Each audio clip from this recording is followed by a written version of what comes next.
Numéro 1. Le pouvoir surprenant des petites habitudes. Le destin de la British Cycling, instance dirigeante du cyclisme professionnel en Grande-Bretagne, bascula un beau jour de 2003. L'organisation avait récemment engagé Dave Brailsford au poste de directeur de la performance. Cela faisait près d'un siècle que les cyclistes professionnels britanniques brillaient par leur médiocrité. Depuis 1908, ils n'avaient remporté qu'une seule médaille d'or aux Jeux Olympiques et leurs résultats n'étaient guère plus brillants dans la plus prestigieuse des courses cyclistes, le Tour de France. En 110 ans, aucun cycliste britannique n'était monté sur la plus haute marche du podium. D'ailleurs, les performances des coureurs britanniques étaient si déplorables que l'une des plus grandes marques européennes avait tout bonnement refusé de vendre des vélos à l'équipe, de peur que cela nuise à son image de marque si les autres professionnels voyaient que les Britanniques utilisaient de son équipement. Dave Brailsford avait été recruté pour apporter un nouveau souffle au cyclisme britannique. Ce qui le différenciait des précédents entraîneurs, c'était son engagement sans faille dans une stratégie qu'il qualifiait de cumul de gains marginaux, philosophie qui consistait à rechercher une petite marge d'amélioration dans tout ce que vous faites. On part d'un postulat simple, si on envisage la compétition cycliste en la décomposant par éléments, si on améliore chaque élément d'1%, on obtiendra une augmentation globale considérable des performances, expliquait-il. Dave Brailsford et ses entraîneurs commencèrent par apporter de petits ajustements qu'on peut légitimement attendre d'une équipe de cyclisme professionnelle. Ils modifièrent les selles pour les rendre plus confortables et frottèrent les pneus avec de l'alcool pour leur donner une meilleure adhérence. Ils firent porter aux coureurs des surshorts chauffés électriquement de maintenir une température musculaire idéale et employèrent des capteurs de biofeedback, rétroaction biologique, pour surveiller la réaction de l'organisme de chaque athlète à un entraînement particulier. L'équipe testa divers tissus dans une soufflerie et fit enlever aux coureurs de plein air des combinaisons de course intérieure, car plus légères et plus aérodynamiques. Et ce n'est pas tout. Dave Brailsford et son équipe décelèrent d'autres améliorations d'1% dans des domaines inattendus qui avaient été négligés jusque-là. Ils testèrent différents types de gels de massage accélérant la récupération musculaire. Ils engagèrent un chirurgien pour enseigner à chaque coureur la meilleure façon de se laver les mains, de réduire les risques qu'ils s'enrhument. Ils déterminèrent le type d'oreiller et de matelas qui garantissait la meilleure nuit de sommeil à chaque cycliste. Ils peignirent l'intérieur du camion de l'équipe en blanc, ce qui leur permit de débusquer les moindres particules de poussière qui, si elles passaient inaperçues, risquaient de nuire aux performances des vélos parfaitement réglés. En cumulant ces améliorations et d'autres, les résultats ne se firent pas attendre. En 2008, 5 ans à peine après la nomination de Brailsford, l'équipe britannique domina les épreuves de cyclisme sur route et sur piste aux Jeux Olympiques de Beijing, où, à la surprise générale, elle rafla 60% des médailles d'or. 4 ans plus tard, en 2012, aux Jeux Olympiques de Londres, les Britanniques relevèrent encore le niveau en battant 9 records olympiques et 7 records du monde.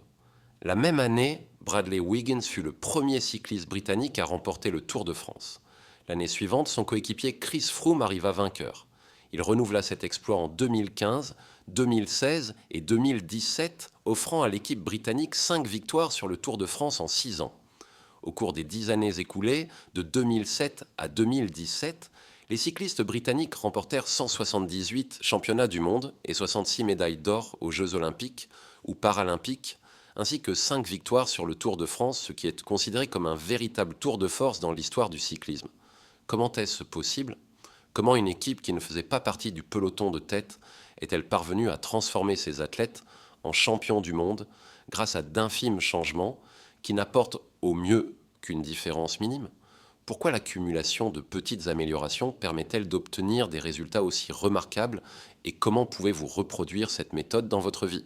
Et pourquoi de petites habitudes exercent-elles un impact énorme ? Il est si facile de surestimer l'importance d'un moment déterminant et de sous-estimer l'utilité d'apporter de petites améliorations au quotidien. Trop souvent, nous nous persuadons qu'un grand succès exige des efforts considérables, que ce soit pour perdre du poids, créer une entreprise, écrire un livre, gagner un championnat ou atteindre tout autre objectif, nous nous mettons la pression pour réaliser des exploits dont tout le monde parlera. Bien entendu, une amélioration d'1% n'est pas particulièrement notable. Parfois, elle n'est même pas perceptible, mais elle peut exercer un impact considérable à long terme. Voici comment ça fonctionne. Si vous pouvez vous améliorer de 1% chaque jour pendant un an, vous obtiendrez 37 fois plus à la fin. A l'inverse, si votre situation empire de 1% chaque jour pendant un an, vous tomberez presque à zéro. L'accumulation de petites victoires ou de défaites mineures aboutit à un tout beaucoup plus important. Les habitudes sont les intérêts composés de l'amélioration de soi. De la même manière que l'argent fructifie par le biais des intérêts composés, l'impact de vos habitudes est démultiplié lorsque vous les répétez. Même si la différence paraît infime d'un jour sur l'autre, l'influence qu'elles exercent au L des mois et des années peut être énorme. Ce n'est que lorsque l'on regarde en arrière, au bout de 2, 5, voire 10 ans, que l'on se rend véritablement compte de la valeur des bonnes habitudes et du coût des mauvaises. Ce concept peut paraître assez difficile à apprécier dans la vie quotidienne. Nous refusons souvent de procéder à de petits changements, car ils nous semblent futiles sur le moment. Vous ne deviendrez pas instantanément millionnaire en économisant un peu d'argent sur un simple achat. Vous ne deviendrez pas un athlète après seulement 3 séances à la salle de sport. Un cours de chinois tous les soirs ne fait pas de vous un expert dans cette langue. Nous appliquons quelques changements, mais nous trouvons que les résultats n'arrivent pas assez rapidement et nous ne tardons pas à reprendre nos bonnes vieilles habitudes. Malheureusement, la lenteur du processus de transformation facilite la prise de mauvaises habitudes. Si vous mangez un repas déséquilibré aujourd'hui, la balance ne bougera pas beaucoup. Si vous travaillez tard ce soir et oubliez votre famille, elle vous pardonnera. Si vous procrastinez et remettez votre projet à demain, vous pourrez toujours le terminer plus tard. Il est facile de repousser le moment de s'y mettre. Mais lorsqu'on cumule des erreurs de 1%, jour après jour, en répétant de mauvaises décisions, en multipliant d'infimes erreurs et en se justifiant par de piètres excuses, toutes ces mauvaises décisions finissent par avoir un impact négatif. C'est l'accumulation de nombreuses erreurs, une aggravation d'1% ça et là, qui nie par créer un problème. La répercussion du changement d'habitude est similaire à l'impact de la correction de quelques degrés de la trajectoire d'un avion. Imaginez que vous preniez l'avion de Los Angeles à New York, si un pilote décollant de LAX règle un cap d'à peine 3,5 degrés plus au sud, vous atterrissez à Washington au lieu de New York. Un changement aussi minime est à peine perceptible au décollage, le nez de l'avion ne bouge que de quelques mètres, mais à l'échelle du territoire des États-Unis, vous vous retrouvez à des centaines de kilomètres du lieu d'atterrissage initialement prévu. De même, un léger changement dans vos habitudes quotidiennes peut changer votre destinée. Faire un choix qui soit meilleur de 1% ou pire de 1% semble insignifiant sur le moment. Mais au L des moments qui composent une vie, ces choix déterminent la différence entre qui vous êtes et qui vous pourriez être. Le succès est le fruit d'habitudes quotidiennes et non de transformations uniques. Cela dit, peu importe votre succès ou votre échec actuel. Ce qui compte, c'est de savoir si vos habitudes vous mettent sur la voie du succès. Préoccupez-vous davantage du chemin que vous empruntez que des résultats que vous avez obtenus jusqu'ici. Si vous êtes millionnaire, mais si vous dépensez plus que vous ne gagnez chaque mois, vous n'êtes pas sur la bonne voie. Si vos habitudes de consommation ne changent pas, cela risque de mal se terminer. A l'inverse, si vous êtes fauché, comme les blés, mais que vous épargnez un peu tous les mois, vous êtes sur la voie de l'autonomie financière, même si vous avancez plus lentement que vous ne le souhaiteriez. Vos résultats sont des indicateurs tardifs de vos habitudes. Votre valeur nette est un indicateur tardif de vos habitudes financières. Votre poids est un indicateur tardif de vos habitudes alimentaires. Vos connaissances constituent des indicateurs tardifs de vos habitudes d'apprentissage. Le désordre de votre lieu de vie est un indicateur tardif de vos habitudes de rangement. Vous obtenez ce que vous répétez au quotidien. Si vous voulez anticiper l'endroit où vous aboutirez, il vous suffit de suivre la courbe des petites améliorations ou régressions pour voir ce qu'auront généré vos choix quotidiens d'ici 10 ou 20 ans. Dépensez-vous moins que ce que vous gagnez chaque mois? Allez-vous à la salle de sport chaque semaine? Lisez-vous des livres et apprenez-vous des choses utiles chaque jour? Fixez-vous de petites règles comme celle-ci pour définir votre futur moi. Le temps amplifie la marge entre la réussite et l'échec. Il multiplie ce que vous y injectez. Les bonnes habitudes font du temps votre allié. Les mauvaises en font votre ennemi. Les habitudes sont à double tranchant. De mauvaises habitudes peuvent vous ralentir tout aussi facilement que de bonnes habitudes peuvent vous aider à progresser, d'où l'importance de bien comprendre leur processus. Pour éviter les mauvaises surprises, vous devez comprendre le fonctionnement des habitudes et savoir les mettre en place selon vos besoins. Qu'est-ce que le progrès réellement? Imaginez qu'un glaçon est posé sur la table devant vous. La pièce est froide et vous pouvez voir votre souffle. Il fait actuellement moins 3,8 degrés Celsius. La pièce se réchauffe très lentement. 3 degrés, 2,5 degrés, 2 degrés. Le glaçon est toujours posé sur la table devant vous. Il n'a pas fondu. 1,5 degrés, 1 degré, 0,5 degrés, toujours rien. Le glaçon ne fond pas. À 0 degré Celsius, le glaçon commence à fondre. Un incrément d'1,5 degré, apparemment identique à ceux qui l'ont précédé, provoque un énorme changement. Les instants décisifs résultent souvent de nombreuses actions antérieures qui permettent de créer le potentiel nécessaire pour déclencher un changement majeur. Ce modèle se retrouve dans tous les domaines. Le cancer passe 80% de sa vie indétectable, puis s'empare de l'organisme en quelques mois. Le bambou est à peine visible pendant les 5 premières années de sa vie, car il construit de vastes systèmes racinaires sous terre avant de surgir du sol et d'atteindre 27 mètres de haut en 6 semaines. De même, les habitudes semblent souvent ne faire aucune différence jusqu'à ce que vous franchissiez un seuil critique et débloquiez un nouveau niveau de performance. Au début et au milieu d'une quête, on traverse souvent une vallée de déception. Vous vous attendez à faire des progrès réguliers et il est frustrant de constater l'inefficacité des changements au cours des premiers jours, des premières semaines, voire des premiers mois. Vous avez l'impression de stagner. C'est la caractéristique de tout processus de construction. Les résultats les plus importants ne sont pas immédiatement visibles. C'est l'une des principales raisons pour lesquelles il est si difficile de mettre en place des habitudes durables. On procède à de petits changements, on ne voit pas de résultats tangibles et on décide de s'arrêter. Vous vous dites « Je cours tous les jours depuis un mois et je ne vois aucun changement dans mon corps ». Pourquoi ? Dès que ce type de pensée prend le dessus, on laisse facilement tomber les bonnes habitudes. Vous devez vous engager à appliquer ces habitudes suffisamment longtemps pour franchir cette étape que j'appelle le plateau du potentiel latent. Si vous avez du mal à mettre en place une bonne habitude ou à en perdre une mauvaise, ce n'est pas parce que vous avez perdu votre capacité à vous améliorer. C'est bien souvent parce que vous n'avez pas encore franchi le plateau du potentiel latent. Se plaindre de ne pas réussir malgré un travail acharné, c'est comme se plaindre d'un glaçon qui ne fond pas lorsqu'on fait augmenter la température de moins 3,5 à moins 0,5 degrés. Votre travail n'a pas été inutile, il est simplement stocké en réserve. Toute l'action se passe à 0 degré Celsius. Lorsque vous franchirez le plateau du potentiel latent, les gens diront que vous avez réussi du jour au lendemain. Le monde extérieur ne voit que l'événement le plus marquant, sans imaginer tout ce qui l'a précédé. Mais vous savez que c'est le travail que vous avez accompli il y a longtemps, quand vous pensiez que vous n'avanciez pas, qui vous offre aujourd'hui cette réussite. C'est l'équivalent humain de la pression géologique. Deux plaques tectoniques peuvent s'affronter pendant des millions d'années, la tension augmentant lentement.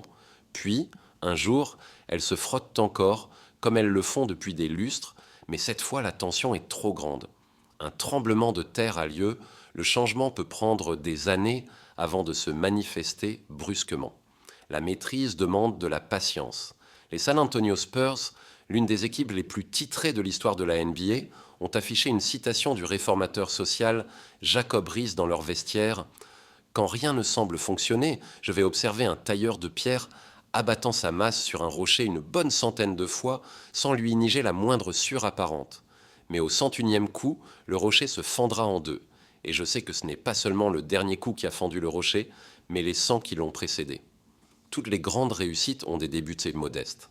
La graine semée par chaque habitude est une décision unique et minime. Mais à mesure que cette décision se répète, l'habitude germe et se renforce. Les racines s'enfoncent profondément et les branches poussent. Perdre une mauvaise habitude revient à déraciner un chêne solidement ancré en nous.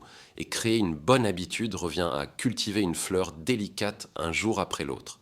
Mais comment savoir si nous conservons une habitude assez longtemps pour atteindre le plateau du potentiel latent et franchir ce palier? Qu'est-ce qui pousse certaines personnes à adopter de mauvaises habitudes et permet à d'autres de profiter des effets combinés des bonnes habitudes? Oubliez les objectifs, concentrez-vous plutôt sur les moyens. Selon la sagesse populaire, le meilleur moyen de parvenir au but que nous nous sommes fixés dans la vie, être en meilleure forme, bâtir une entreprise prospère, se détendre davantage et s'inquiéter moins, passer plus de temps en compagnie de ses amis et de sa famille, c'est de se fixer des objectifs concrets et réalistes. Pendant de nombreuses années, c'est aussi ainsi que j'ai abordé mes habitudes. Chacune était un objectif à atteindre. Je fixais des objectifs pour les notes que je voulais obtenir à l'école, pour les poids que je voulais soulever à la salle de sport, pour les bénéfices que je voulais gagner en affaires. J'ai réussi à en atteindre quelques-uns, mais j'ai échoué à beaucoup d'entre eux.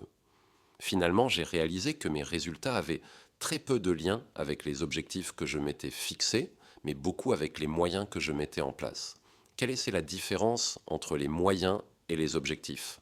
J'ai pu faire cette distinction pour la première fois grâce à Scott Adams, le dessinateur de la bande dessinée Dilbert.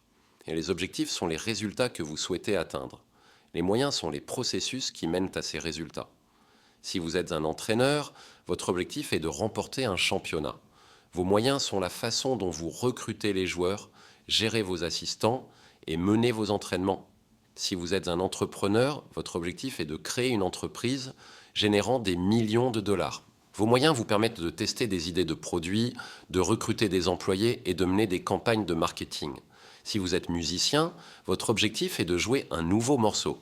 Vos moyens sont la fréquence à laquelle vous pratiquez, la méthode avec laquelle vous déchiffrez et vous attaquez aux mesures difficiles et la façon dont vous recevez les instructions de votre professeur. Passons maintenant à la question intéressante. Si vous ignoriez complètement vos objectifs et ne vous concentriez que sur vos moyens, réussiriez-vous toujours?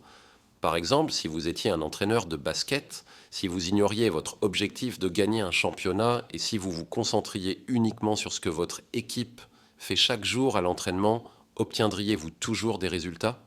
Je pense que oui. Dans tous les sports, l'objectif est d'obtenir le meilleur score, mais il serait ridicule de passer tout le match à regarder le tableau de score. La seule façon de gagner réellement est de s'améliorer chaque jour. Comme le disait Bill Walsh, triple vainqueur du Super Bowl, le score se fait tout seul. Il en va de même pour les autres domaines de la vie. Si vous voulez de meilleurs résultats, alors oubliez de vous fixer des objectifs. Concentrez-vous plutôt sur les moyens. Les objectifs sont-ils complètement inutiles?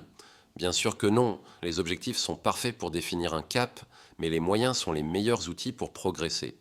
Les problèmes arrivent quand vous passez trop de temps à réfléchir à vos objectifs et pas assez à mettre en place vos moyens. Problème numéro 1. Les gagnants et les perdants ont les mêmes objectifs. L'établissement d'objectifs est malheureusement fortement dévoyé par la notion de biais du survivant. Nous nous concentrons sur les personnes qui finissent par gagner, les survivants, et supposons à tort que des objectifs ambitieux ont conduit à leur succès, tout en ignorant les personnes qui avaient les mêmes objectifs, mais qui n'ont pas réussi. Tous les athlètes olympiques veulent gagner la très convoitée médaille d'or.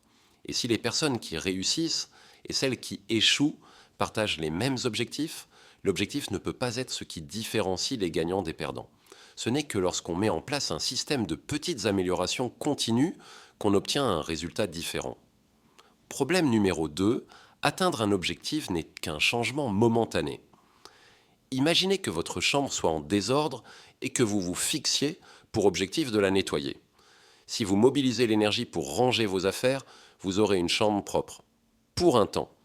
Mais si vous conservez les mêmes mauvaises habitudes que vous aviez auparavant et qui ont conduit au désordre de votre chambre, vous trouverez rapidement un nouveau tas de fouillis en attendant un regain d'énergie pour vous remettre à ranger.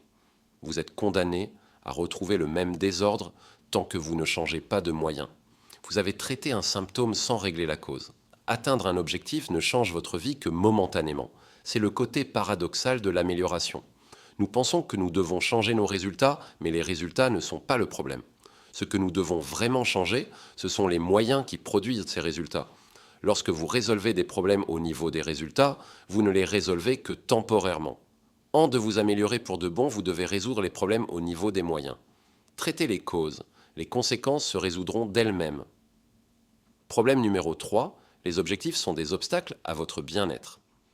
L'hypothèse implicite derrière tout objectif est la suivante.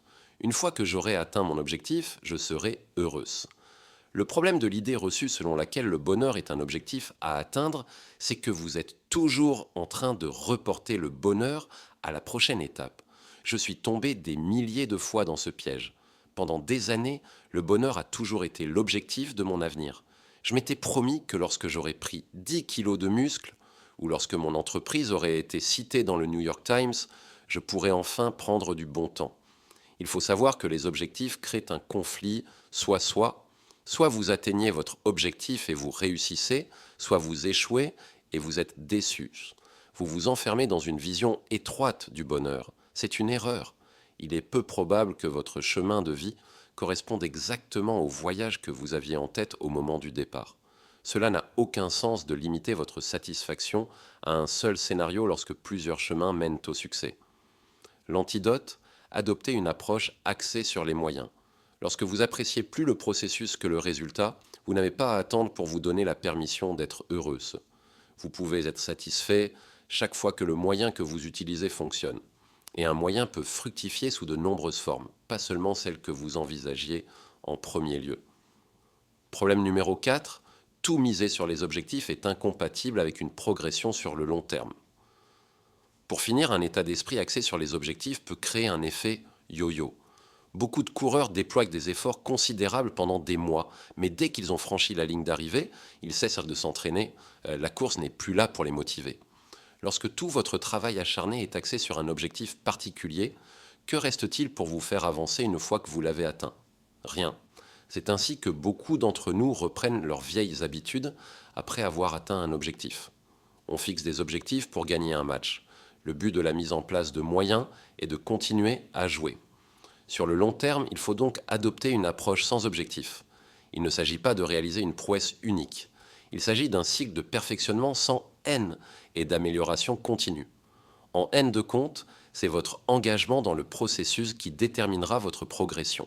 Un système fait de petites habitudes. Si vous avez du mal à changer vos habitudes, le problème ne vient pas de vous, mais du système et des moyens que vous utilisez. Les mauvaises habitudes se répètent encore et encore, non pas parce que vous ne voulez pas changer, mais parce que vous employez le mauvais système pour changer.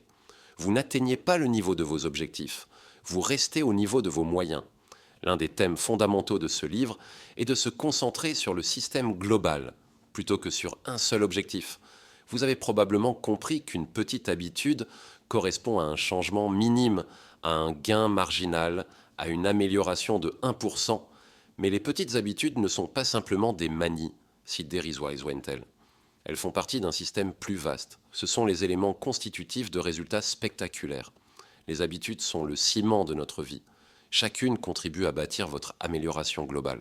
Au début, ces routines minuscules semblent insignifiantes, mais elles se renforcent rapidement mutuellement et alimentent des gains plus importants qui se multiplient à un point qui dépasse de loin le coût de l'investissement initial. Elles sont à la fois petites et résumé du chapitre. Les habitudes sont l'intérêt composé de l'amélioration de soi. Obtenir 1% d'amélioration chaque jour finit par compter énormément sur le long terme. Les habitudes sont une arme à double tranchant. Elles peuvent fonctionner pour vous ou contre vous. Il est donc essentiel d'en comprendre chaque composante. De petits changements semblent ne faire aucune différence jusqu'à ce que vous franchissiez un seuil critique. Les résultats les plus importants de tout processus de construction se font souvent attendre. Vous devez être patient. Une petite habitude fait partie d'un système plus vaste. Leur répétition est constitutive de résultats spectaculaires. Si vous souhaitez obtenir de meilleurs résultats, cessez de vous fixer des objectifs. Concentrez-vous plutôt sur vos moyens. Vous ne vous élevez pas à la hauteur de vos objectifs. Vous restez à la hauteur de vos moyens.